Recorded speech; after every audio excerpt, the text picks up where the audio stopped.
So mga abe, hinatid ko muna sa hotel si Mrs. JDL at inutusan niya akong kumuha ng lunch. Hindi kami magda-dine in, take out lang kami. So dito nakita ko na merong Asian fast food dito, no? So parang sa Canada yung mga Machu Wok, yung mga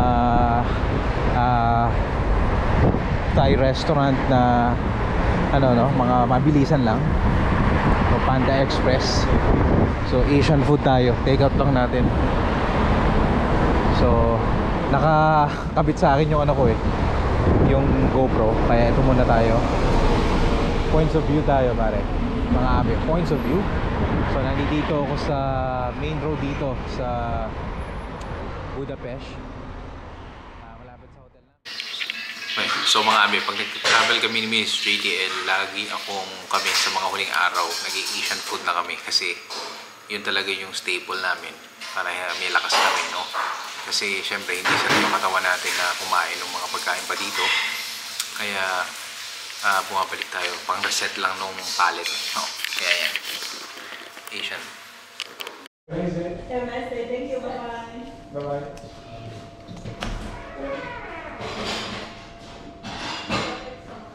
Tingnan natin kung pwedeng videohan lang. Miss, it's okay, video? Video? Yeah, just that. Alright, good.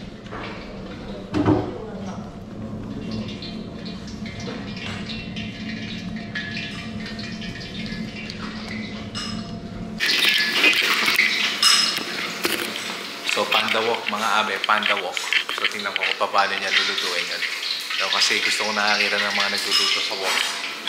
Mabait naman. Sabi nila pwede ko ito i-video, wag lang yung mukha. So tingnan natin yung proseso, no? Ganda niya. So proving yan, proving ang tawag.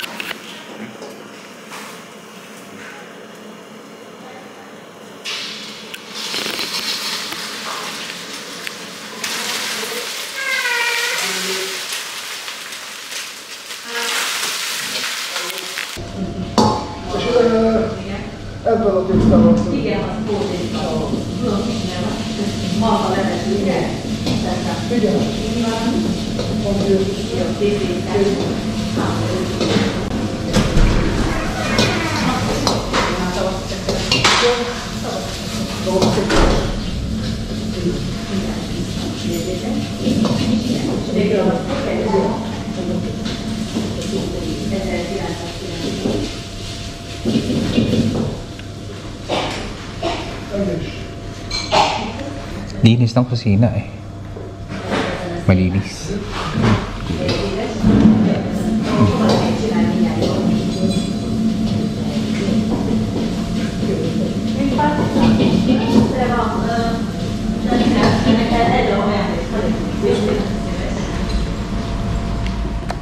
Thank you. Okay, ito na mga abe. Ito na yung aking pinamili.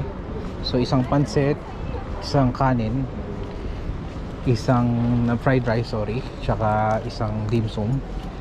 So umabot ako ng mga 10,000, mga 10,000 foreign. So mga $37 Canadian. Okay na rin. Pero medyo may kamahalan sila dito pag Asian food. So kung pupunta kayo dito, it's better for you to cook your own Asian food rather than this one, no? Kasi nakita ko yung pagkakagawa, portioning wise, no? Hindi naman ganun kalaki, pero you know, I think this is a tourist area yung pinuntahan ko. Pero wala mga Asian food na so far na kinakainan namin dito, wala pa yung, hindi pa ganun kaayos na maayos. Kung i-rate mo siya below 5, 10 out of 10, mga 5 siya below. I can say it because nagluluto ako at kumakain ako sa iba't ibang restaurant, hindi sa pagmamayabang.